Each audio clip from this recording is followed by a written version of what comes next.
Dalyrimple Goes Wrong by F. Scott Fitzgerald. In the millennium, an educational genius will write a book to be given to every young man on the date of his dissolution. This work will have the flavor of Montaigne's essays and Samuel Butler's notebooks, and a little of Tolstoy and Marcus Aurelius. It will be neither cheerful nor pleasant, but will contain numerous passages of striking humor. Since first-class minds never believe anything very strongly until they've experienced it, its value will be purely relative. All people over 30 will refer to it as depressing. This prelude belongs to the story of a young man who lived, as you and I do, before the book. 2. The generation which numbered Brian Dalrymple drifted out of adolescence to a mighty fanfare of trumpets. Brian played the star in an affair which included a Lewis gun and a 9-day romp behind the retreating German lines. So luck triumphant or sentiment rampant awarded him a row of medals, and on his arrival in the States he was told that he was second in importance only to General Pershing and Sergeant York. This was a lot of fun. The governor of his state, a stray congressman, and a citizens' committee gave him enormous smiles and "By God, sirs," on the dock at Hoboken. There were newspaper reporters and photographers who said, "Would you mind?" and "If you could just." And back in his hometown there were old ladies, the rims of whose eyes grew red as they talked to him, and girls who hadn't remembered him so well since his father's business went blah in 1912. But when the shouting died, he realized that for a month he had been the house guest of the mayor, that he had only $14 in the world, and that the name that will live forever in the annals and legends of this state was already living there very quietly and obscurely. One morning he lay late in bed, and just outside his door he heard the upstairs maid talking to the cook. The upstairs maid said that Mrs. Hawkins, the mayor's wife, had been trying for a week to hint Dalrymple out of the house. He left at 11 o'clock in intolerable confusion, asking that his trunk be sent to Mrs. Beebe's boarding house. Dalrymple was 23, and he had never worked. His father had given him 2 years at the State University and passed away about the time of his son's 9-day romp, leaving behind him some mid-Victorian furniture and a thin packet of folded paper that turned out to be grocery bills. Young Dalrymple had very keen gray eyes, a mind that delighted the Army psychological examiners, a trick of having read it, whatever it was, some time before, and a cool hand in a hot situation. But these things did not save him a final, unresigned sigh when he realized that he had to go to work right away. It was early afternoon when he walked into the office of Theron G. Macy, who owned the largest wholesale grocery house in town. Plump, prosperous, wearing a pleasant but quite unhumorous smile, Theron G. Macy greeted him warmly. "Well, how do, Brian? What's on your mind?" To Dalrymple, straining with his admission, his own words when they came sounded like an Arab beggar's whine for alms. "Why, this question of a job." This question of a job seemed somehow more clothed than just a job. "A job?" An almost imperceptible breeze blew across Mr. Macy's expression.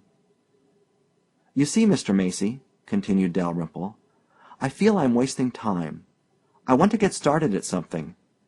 I had several chances about a month ago, but they all seem to have gone." "Let's see," interrupted Mr. Macy. "What were they?" "Well, just at the first, the governor said something about a vacancy on his staff. I was sort of counting on that for a while, but I heard he's given it to Alan Gregg, you know, the son of J.P. Gregg. He sort of forgot what he said to me. Just talking, I guess." "You ought to push those things." "Then there was that engineering expedition, but they decided they'd have to have a man who knew hydraulics, so they couldn't use me unless I paid my own way." "You had just a year at the university?" "2, but I didn't take any science or mathematics. Well, the day the battalion paraded, Mr. Peter Jordan said something about a vacancy in his store. I went around there today and found he meant a sort of floor walker. And then you said something one day." He paused and waited for the older man to take him up, but noting only a minute wince, continued, "About a position, so I thought I'd come and see you." "There was a position," confessed Mr. Macy reluctantly, "but since then we've filled it." He cleared his throat again. "You've waited quite a while." "Yes, I suppose I did. Everybody told me there was no hurry, and I'd had these various offers." Mr. Macy delivered a paragraph on present-day opportunities, which Dalrymple's mind completely skipped. "Have you had any business experience?" "I worked on a ranch 2 summers as a rider." "Oh, well." Mr. Macy disparaged this neatly, and then continued, "What do you think you're worth?" "I don't know." "Well, Bryan, I tell you, I'm willing to strain a point and give you a chance." Dalrymple nodded. "Your salary won't be much. You'll start by learning the stock. Then you'll come in the office for a while. Then you'll go on the road. When could you begin?" "How about tomorrow?" "All right. Report to Mr. Hanson in the stockroom. He'll start you off." He continued to regard Dalrymple steadily until the latter, realizing that the interview was over, rose awkwardly. "Well, Mr. Macy, I'm certainly much obliged." "That's all right. Glad to help you, Bryan." After an irresolute moment, Dalrymple found himself in the hall. His forehead was covered with perspiration, and the room had not been hot. "Why the devil did I thank the son of a gun?" he muttered. 3. Next morning Mr. Hanson informed him coldly of the necessity of punching the time clock at 7 every morning, and delivered him for instruction into the hands of a fellow worker, one Charlie Moore. Charlie was 26, with that faint musk of weakness hanging about him that is often mistaken for the scent of evil. It took no psychological examiner to decide that he had drifted into indulgence and laziness as casually as he had drifted into life, and was to drift out. He was pale, and his clothes stank of smoke. He enjoyed burlesque shows, billiards, and Robert Service, and was always looking back upon his last intrigue or forward to his next one. In his youth his taste had run to loud ties, but now it seemed to have faded, like his vitality, and was expressed in pale lilac foreign hands and indeterminate gray collars.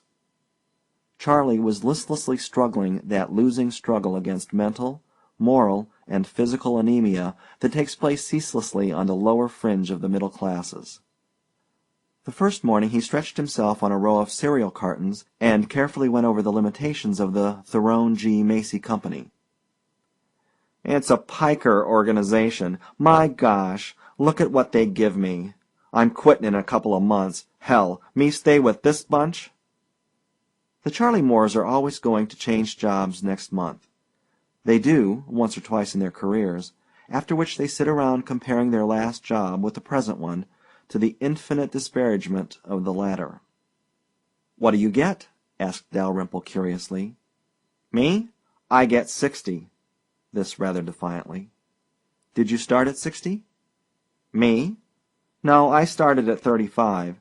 He told me he'd put me on the road after I learned the stock. That's what he tells 'em all."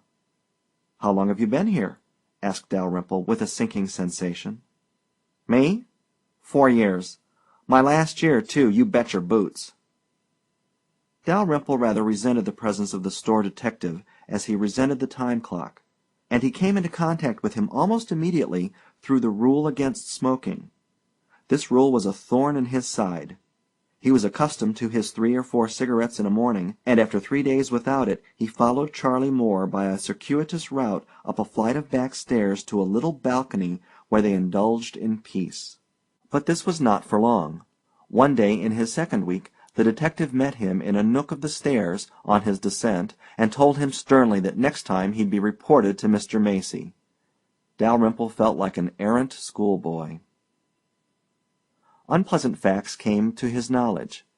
There were cave dwellers in the basement who had worked there for 10 or 15 years at $60 a month, rolling barrels and carrying boxes through damp, cement-walled corridors, lost in that echoing half-darkness between 7 and 5:30, and, like himself, compelled several times a month to work until 9 at night.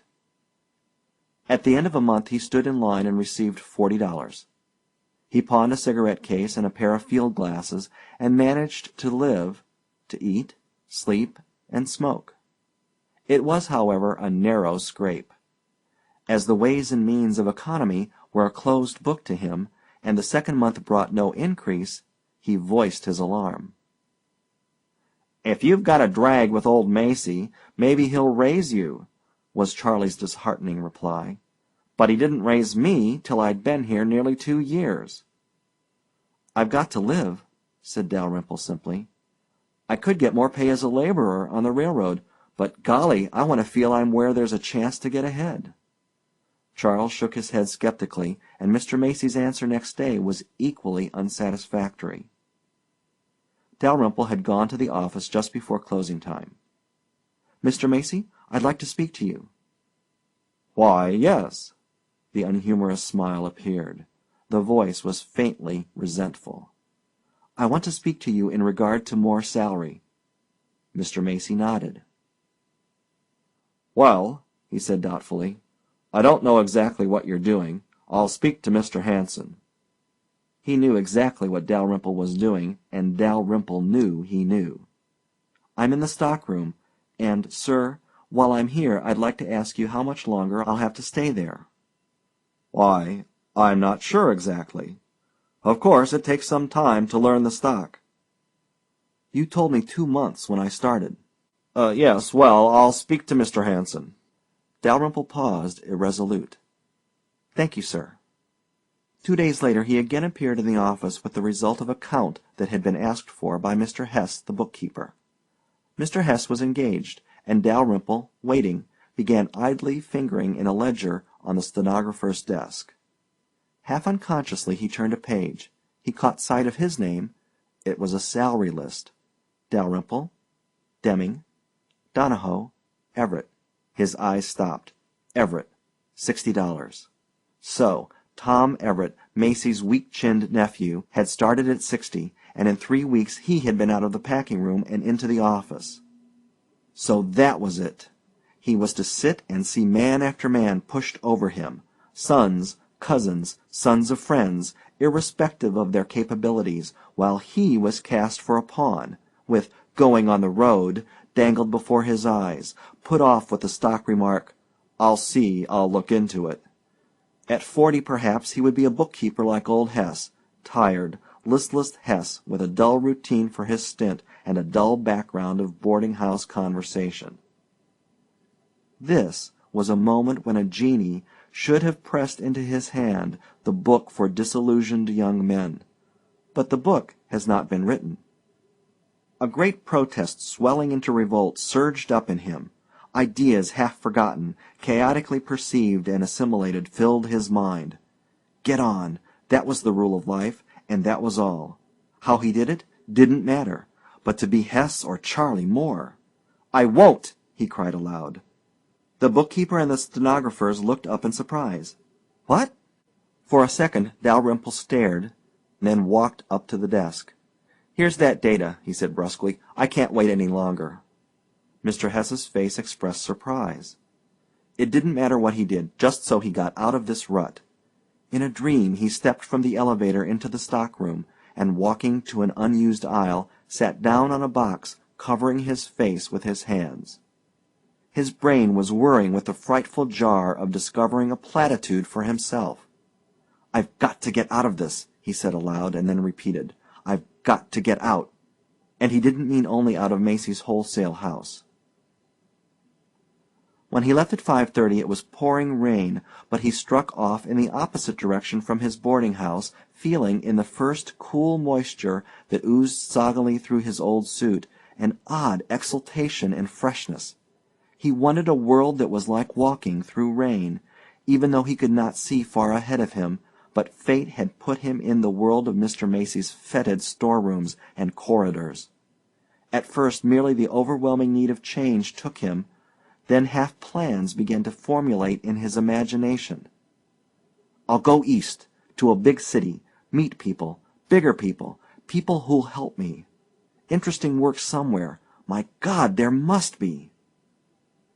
With sickening truth it occurred to him that his facility for meeting people was limited. Of all places it was here in his own town that he should be known, was known, famous, before the water of oblivion had rolled over him. You had to cut corners, that was all. Pull, relationship, wealthy marriages. For several miles the continued reiteration of this preoccupied him, and then he perceived that the rain had become thicker and more opaque in the heavy gray of twilight, and the houses were falling away. The district of full blocks, then of big houses, then of scattering little ones, passed, and great sweeps of misty country opened out on both sides. It was hard walking here. The sidewalk had given place to a dirt road, streaked with furious brown rivulets that splashed and squashed around his shoes. Cutting corners. The words began to fall apart, forming curious phrasings, little illuminated pieces of themselves. They resolved into sentences, each of which had a strangely familiar ring. Cutting corners meant rejecting the old childhood principles that success came from faithfulness to duty, that evil was necessarily punished or virtue necessarily rewarded, that honest poverty was happier than corrupt riches. It meant being hard.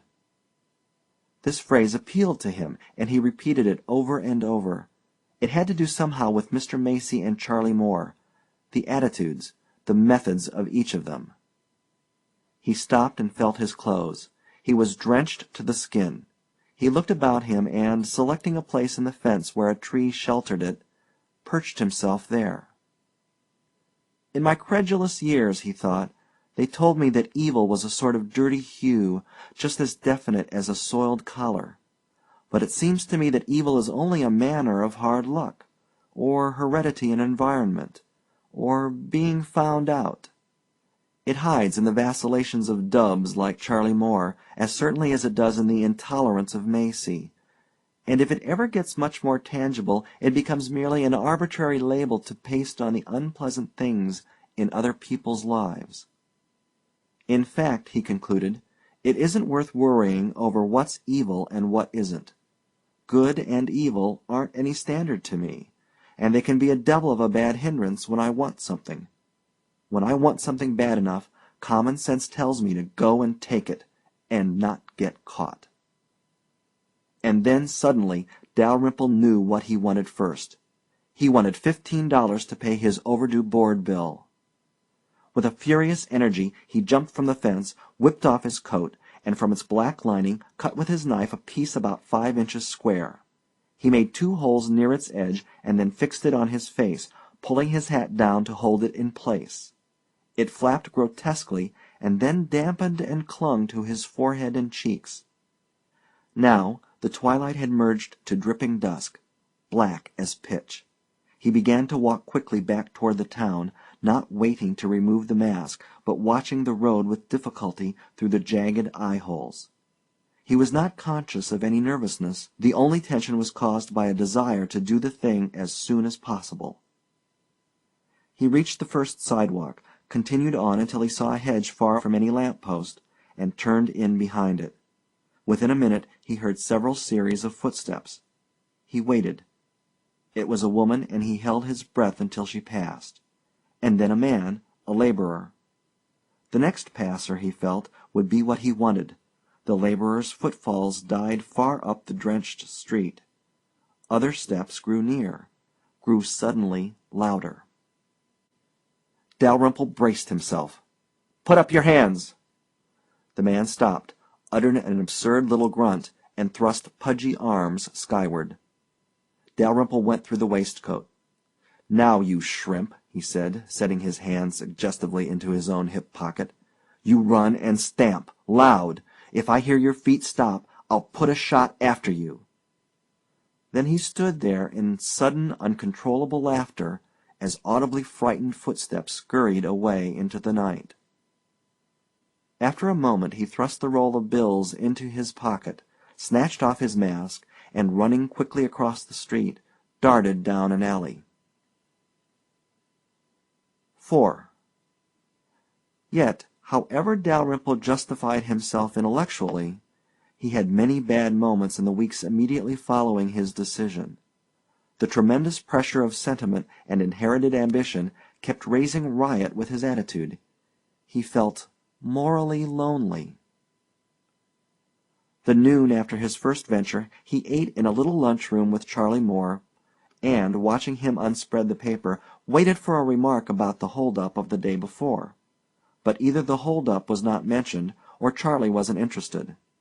He turned listlessly to the sporting sheet, read Dr. Crane's crop of seasoned bromides, took in an editorial on ambition with his mouth slightly ajar, and then skipped to Mutt and Jeff. Poor Charlie, with his faint aura of evil and his mind that refused to focus, playing a lifeless solitaire with cast-off mischief. Yet Charlie belonged on the other side of the fence. In him could be stirred up all the flamings and denunciations of righteousness. He would weep at a stage heroine's lost virtue.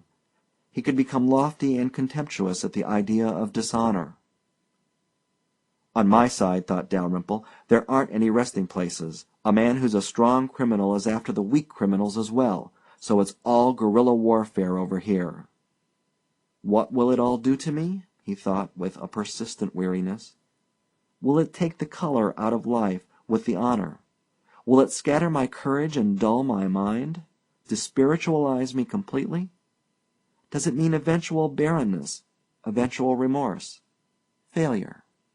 With a great surge of anger he would fling his mind upon the barrier, and stand there with the flashing bayonet of his pride. Other men who broke the laws of justice and charity lied to all the world. He, at any rate, would not lie to himself. He was more than Byronic now, not the spiritual rebel Don Juan, not the philosophical rebel Faust, but a new psychological rebel of his own century, defying the sentimental a priori forms of his own mind. Happiness was what he wanted, a slowly rising scale of gratifications of the normal appetites, and he had a strong conviction that the materials, if not the inspiration of happiness, could be bought with money. 5. The night came that drew him out upon his second venture, and as he walked the dark street he felt in himself a great resemblance to a cat, a certain supple, swinging litheness. His muscles were rippling smoothly and sleekly under his spare, healthy flesh. He had an absurd desire to bound along the street, to run dodging among trees, to turn cartwheels over soft grass. It was not crisp, but in the air lay a faint suggestion of acerbity, inspirational rather than chilling. The moon is down. I have not heard the clock. He laughed in delight at the line which an early memory had endowed with a hushed, awesome beauty. He passed a man, and then another, a quarter of a mile afterward. He was on Fillmore Street now, and it was very dark. He blessed the city council for not having put in new lamp-posts, as a recent budget had recommended. Here was the red brick Sterner residence which marked the beginning of the avenue. Here was the Jordan house, the Eisenhowers, the Dents, the Markhams, the Frasers, the Hawkins where he had been a guest, the Willoughbys, the Everetts, colonial and ornate, the little cottage where lived the Watts old maids, between the imposing fronts of the Macys and the Krupstadts, the Craigs. Ah, there! He paused, wavered violently. Far up the street was a blot, a man walking, possibly a policeman. After an eternal second he found himself following the vague, ragged shadow of a lamp-post across a lawn, running bent very low. Then he was standing tense, without breath or need of it, in the shadow of his limestone prey. A mile off a cat howled. 100 yards away another took up the hymn in a demoniacal snarl, and he felt his heart dip and swoon, acting as shock-absorber for his mind. There were other sounds, the faintest fragment of song far away. Strident, gossiping laughter from a back porch diagonally across the alley. And crickets singing in the patched, patterned, moonlit grass of the yard. Within the house there seemed to lie an ominous silence. He was glad he did not know who lived here. His slight shiver hardened to steel, the steel softened, and his nerves became pliable as leather. Gripping his hands, he gratefully found them supple, and taking out knife and pliers, he went to work on the screen.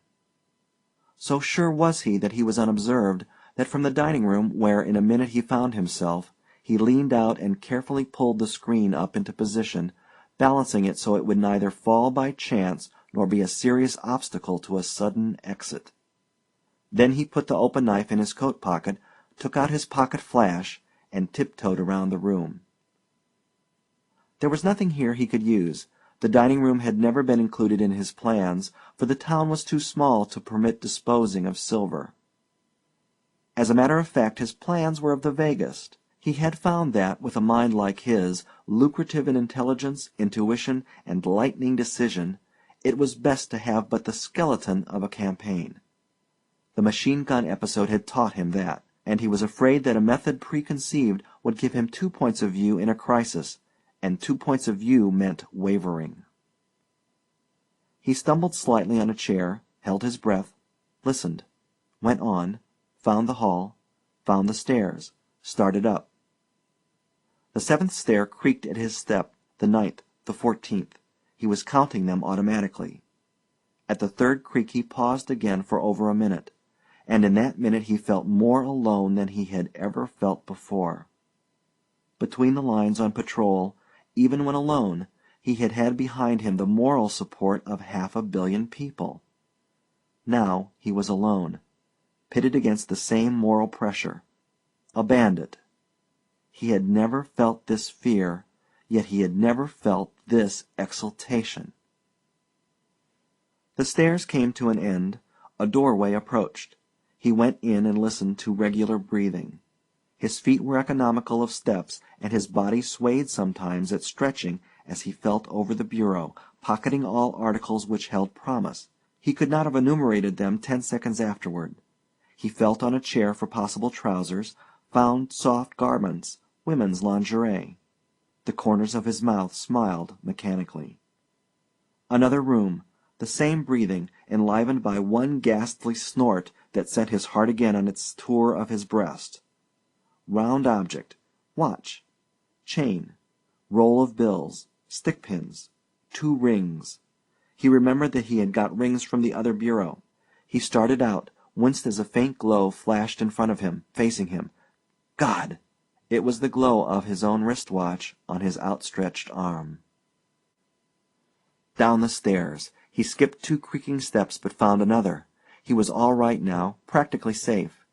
As he neared the bottom, he felt a slight boredom. He reached the dining room, considered the silver, again decided against it. Back in his room at the boarding house, he examined the additions to his personal property. $65 in bills, a platinum ring with 3 medium diamonds, worth probably about $700. Diamonds were going up. A cheap gold-plated ring with the initials O.S. and the date inside, '03, probably a class ring from school, worth a few dollars, unsaleable. A red cloth case containing a set of false teeth. A silver watch. A gold chain worth more than the watch. An empty ring box. A little ivory Chinese god, probably a desk ornament. $1.62 in small change. He put the money under his pillow and the other things in the toe of an infantry boot, stuffing a stocking in on top of them. Then for 2 hours his mind raced like a high-powered engine here and there through his life, past and future, through fear and laughter. With a vague, inopportune wish that he were married, he fell into a deep sleep about 5:30.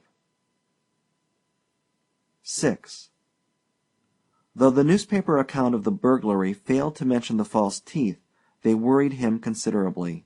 The picture of a human waking in the cool dawn and groping for them in vain, of a soft, toothless breakfast, of a strange, hollow, lisping voice calling the police station, of weary, dispirited visits to the dentist, roused a great fatherly pity in him.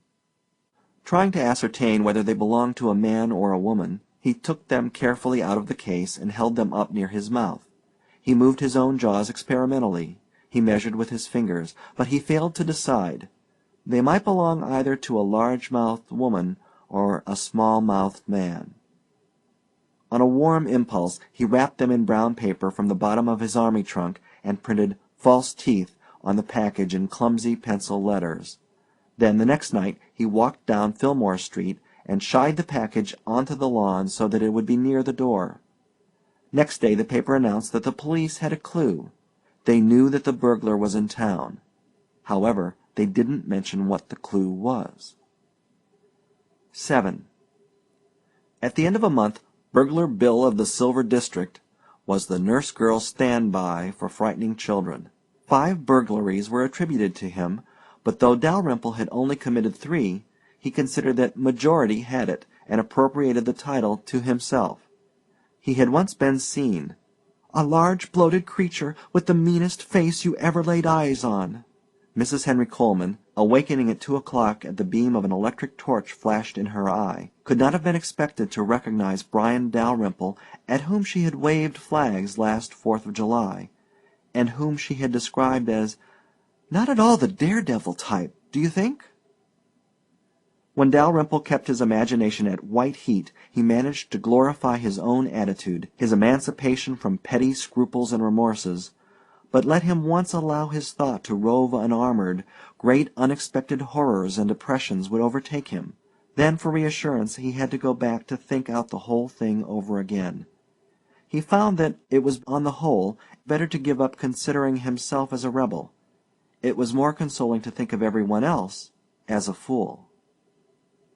His attitude toward Mr. Macy underwent a change. He no longer felt a dim animosity and inferiority in his presence. As his 4th month in the store ended, he found himself regarding his employer in a manner that was almost fraternal. He had a vague but very assured conviction that Mr. Macy's innermost soul would have abetted and approved. He no longer worried about his future. He had the intention of accumulating several $1,000s and then clearing out, going east, back to France, down to South America.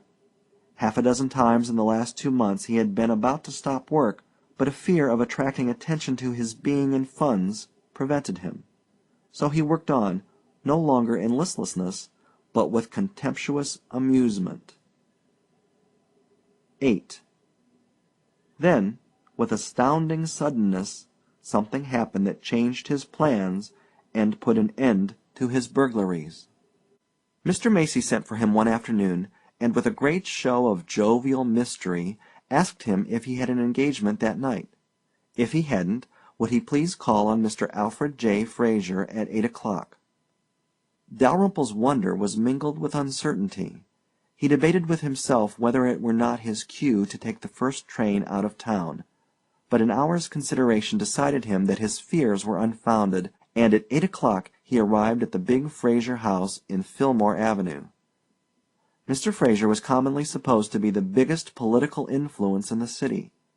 His brother was Senator Fraser, his son-in-law was Congressman Deming, and his influence, though not wielded in such a way as to make him an objectionable boss, was strong nevertheless. He had a great huge face, deep-set eyes, and a barn door of an upper lip, the mélange approaching a worthy climax in a long professional jaw. During his conversation with Dalrymple his expression kept starting toward a smile, reached a cheerful optimism, and then receded back to imperturbability. "How do you do, sir?" he said, holding out his hand. "Sit down. I suppose you're wondering why I wanted you. Sit down." Dalrymple sat down. "Mr. Dalrymple, how old are you?" "I'm 23. "You're young, but that doesn't mean you're foolish. Mr. Dalrymple, what I've got to say won't take long. I'm going to make you a proposition. To begin at the beginning, I've been watching you ever since last 4th of July, when you made that speech in response to the loving cup." Dalrymple murmured disparagingly, but Fraser waved him to silence. "It was a speech I've remembered. It was a brainy speech, straight from the shoulder, and it got to everybody in that crowd. I know. I've watched crowds for years." He cleared his throat as if tempted to digress on his knowledge of crowds, then continued. But, Mr. Dalrymple, I've seen too many young men who promised brilliantly go to pieces, fail through want of steadiness, too many high-powered ideas, and not enough willingness to work. So I waited. I waited to see what you'd do. I wanted to see if you'd go to work, and if you'd stick to what you started. Dalrymple felt a glow settle over him.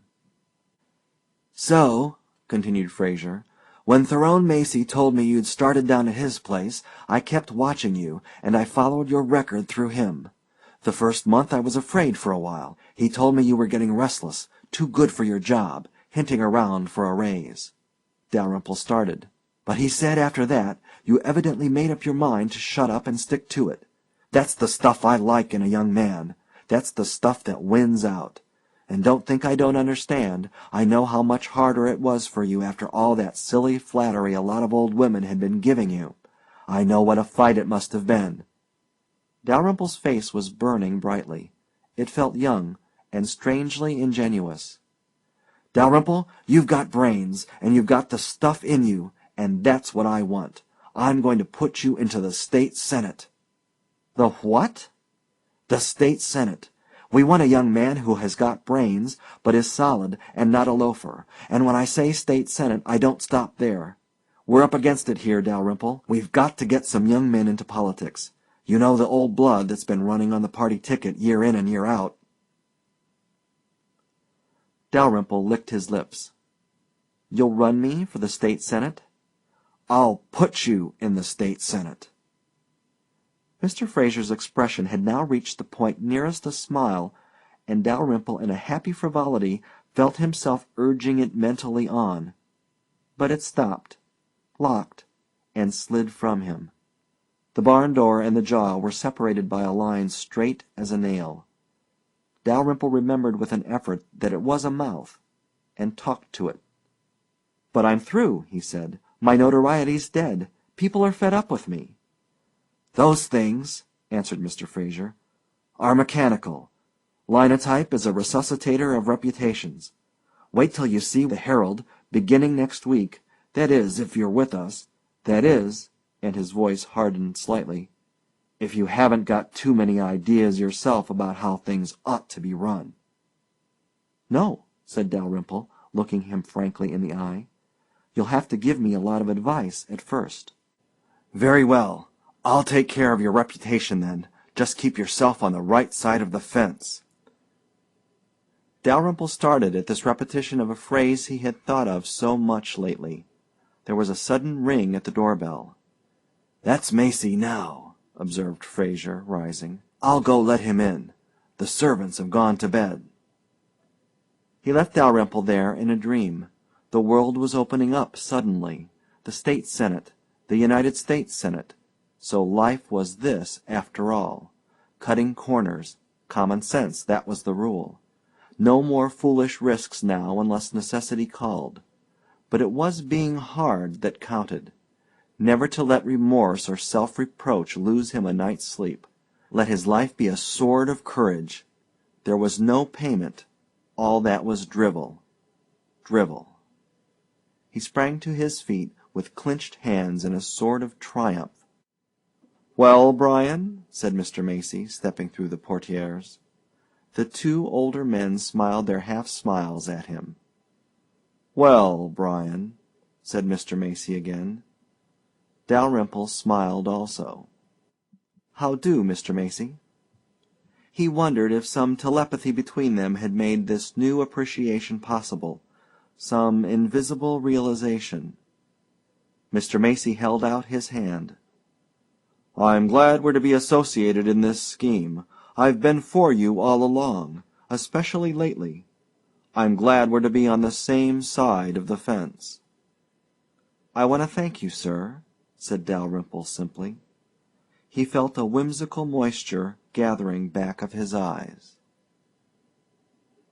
End of Dalyrimple Goes Wrong by F. Scott Fitzgerald.